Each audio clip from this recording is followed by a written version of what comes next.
ألا بذكر الله تطمئن القلوب.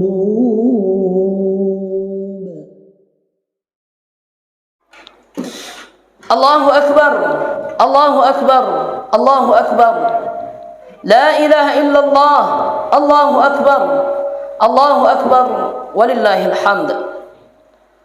Ma'asyiral muslimin sidang jamaah Idul Adha yang dirahmati oleh Allah Subhanahu wa taala. Hikmah kedua, kita dapat lihat bagaimana teladan luar biasa, akhlak dan keagungan luar biasa yang dicontohkan oleh Nabiullah Ibrahim dan Nabiullah Ismail alaihissalam.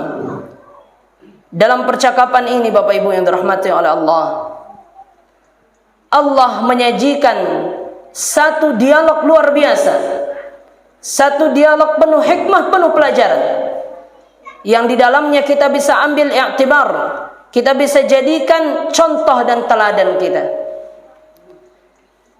Bagaimana contoh dan teladan saat Nabiullah Ibrahim membangun suatu tatanan keluarga yang harmonis, membangun suatu tatanan rumah tangga yang baiti jannati, rumahku syurgaku. Bagaimana tatanan tersebut? Salah satunya terlihat bagaimana saat Nabiullah Ibrahim mengajak diskusi anaknya, mengajak diskusi Nabiullah Ismail dengan lembut. Lalu Nabi Ismail pun menjawabnya dengan kelembutan. Ya abati. Abati dalam pengertian bahasa Arab kita bisa tetapkan sebagai satu panggilan ayah yang melebihi abi. Abi saat mungkin ada satu kecintaan saja, tetapi abati, panggilan ayah tercinta dan terhormat. Inilah kehormatan yang dicontohkan Nabiullah Ismail kepada ayahnya, Nabiullah Ibrahim. Di sini jemaah yang dirahmati oleh Allah, apa pelajarannya? Pertama, kita lihat mereka membangun keluarga dengan landasan keimanan dan ketakwaan kepada Allah. Ini yang menjadi landasan mereka.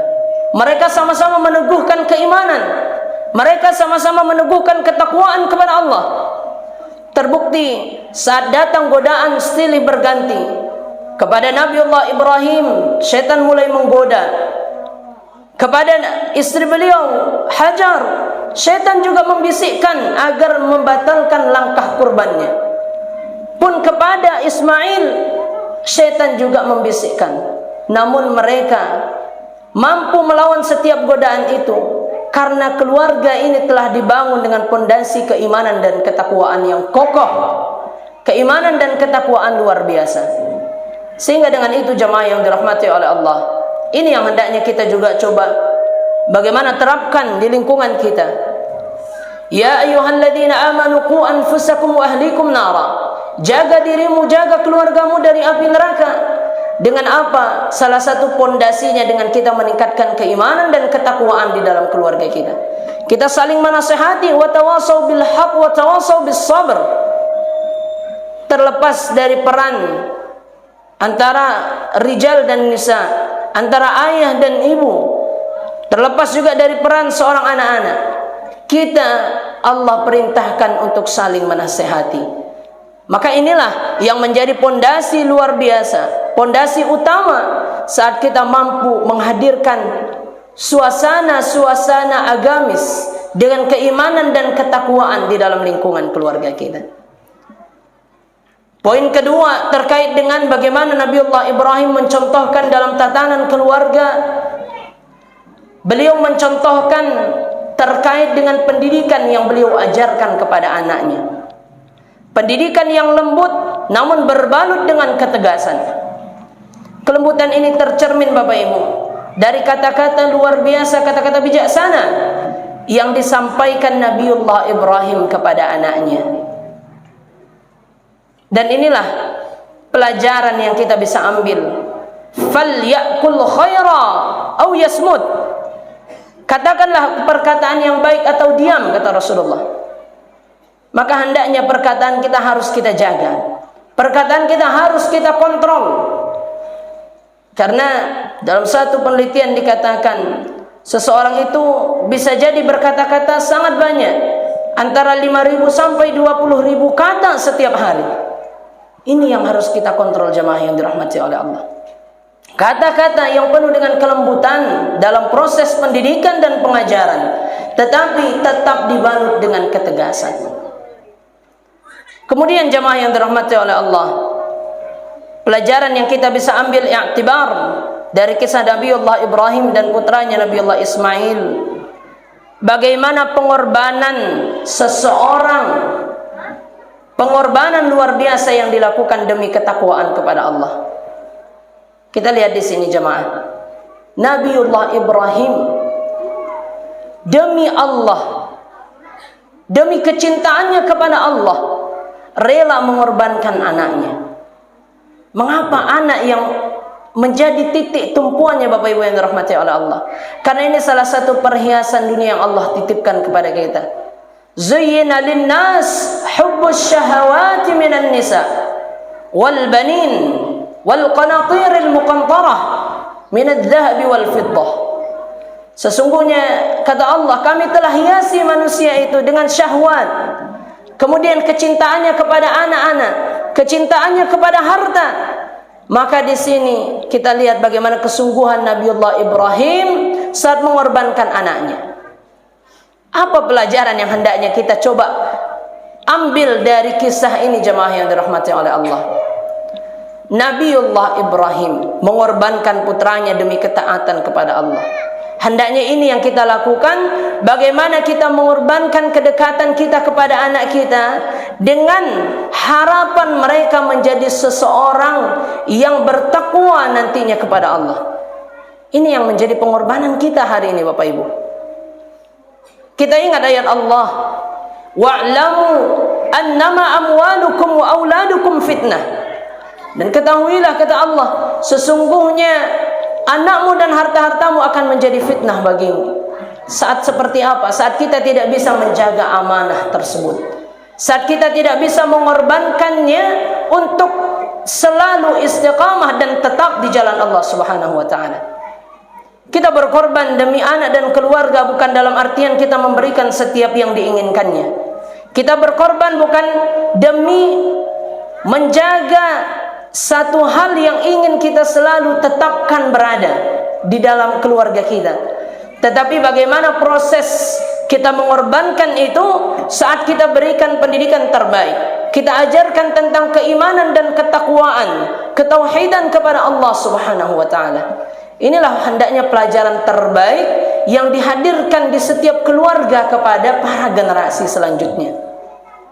Jemaah yang dirahmati oleh Allah Subhanahu wa taala, janganlah kita menjadi seorang orang tua yang zalim, yang demi kita melakukan yang terbaik untuk generasi kita, justru kita mengorbankan, kita menzalimi orang lain.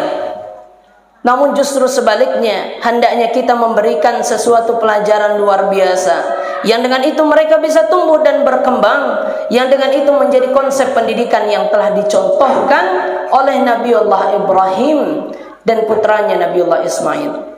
Ia korbankan putranya, kita juga korbankan untuk kepada hal-hal kebaikan.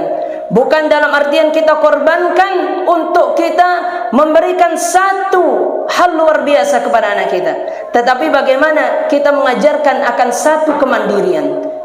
Falamma balagha ma'ahu sa'ya, akan satu kemandirian berfikir, satu kemandirian dalam bertindak, sehingga dapat menjadi seorang yang bertindak atas landasan keimanan dan ketakwaan kepada Allah Subhanahu wa taala.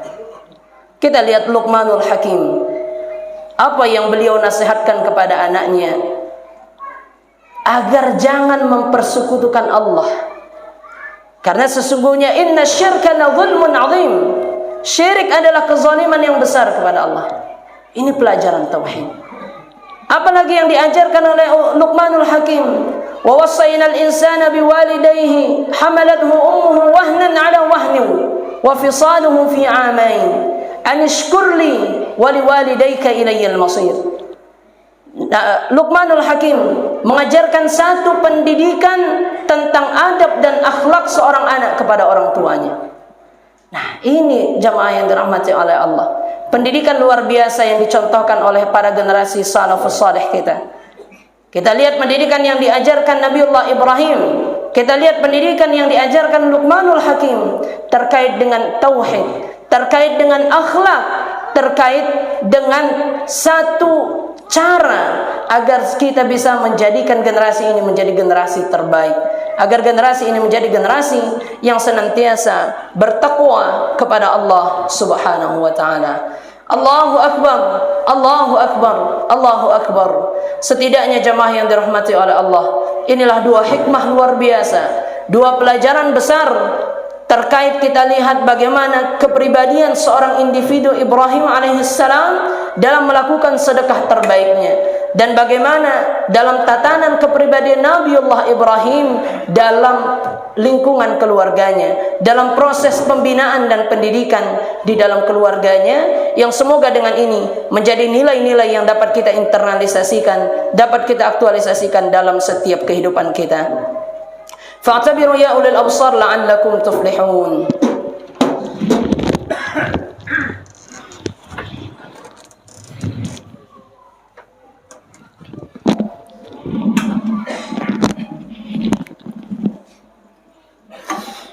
Allahu akbar, Allahu akbar, Allahu akbar, Allahu akbar, Allahu akbar, Allahu akbar, Allahu akbar kabira, walhamdulillahi kathira, wa subhanallahi bukratan wa asila.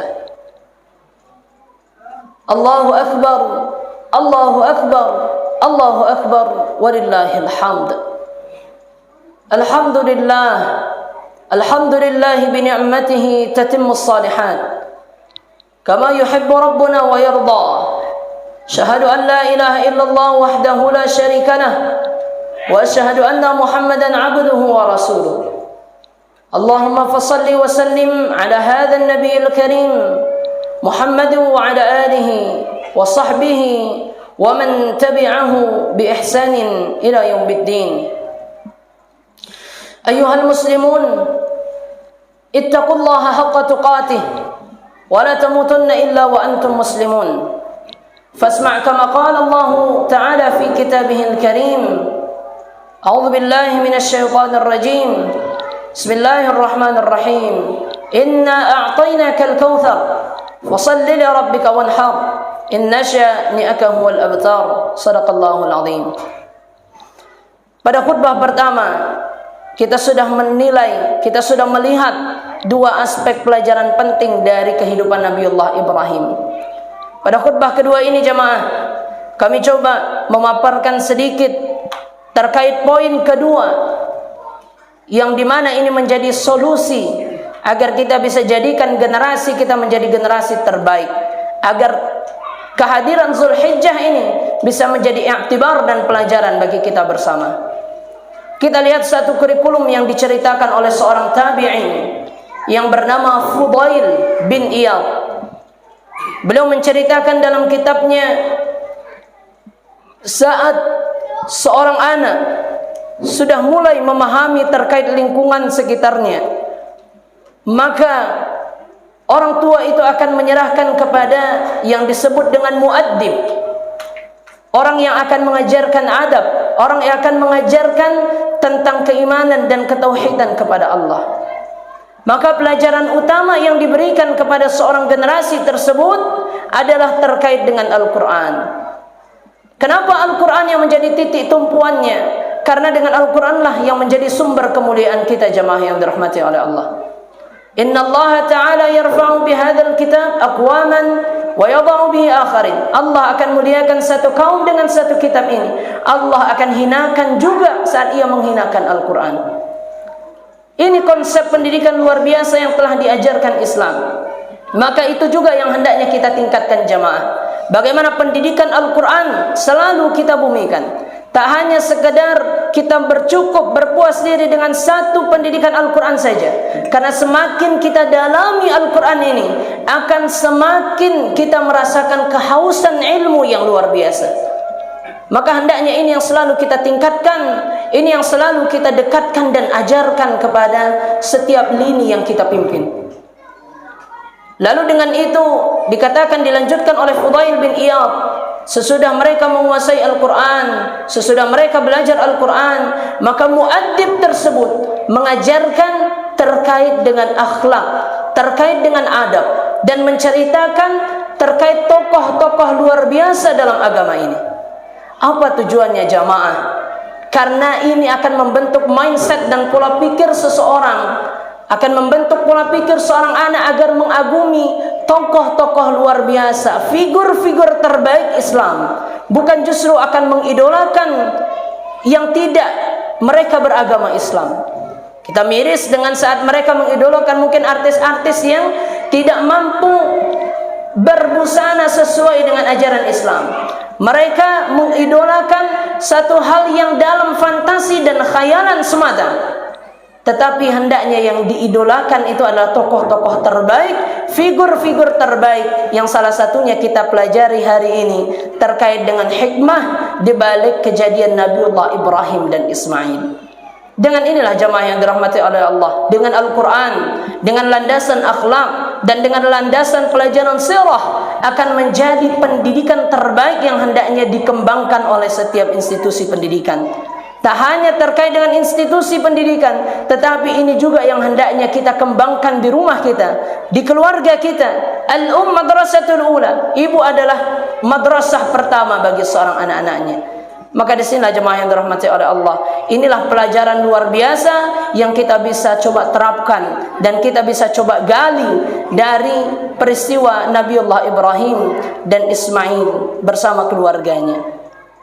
Innallaha wa malaikatahu yusalluna 'alan nabi ya ayyuhalladzina amanu sallu 'alaihi wa sallimu taslima. اللهم صل على محمد وعلى آل محمد كما صليت على إبراهيم وعلى آل إبراهيم وبارك على محمد وعلى آل محمد كما باركت على إبراهيم وعلى آل إبراهيم في العالمين إنك حميد مجيد.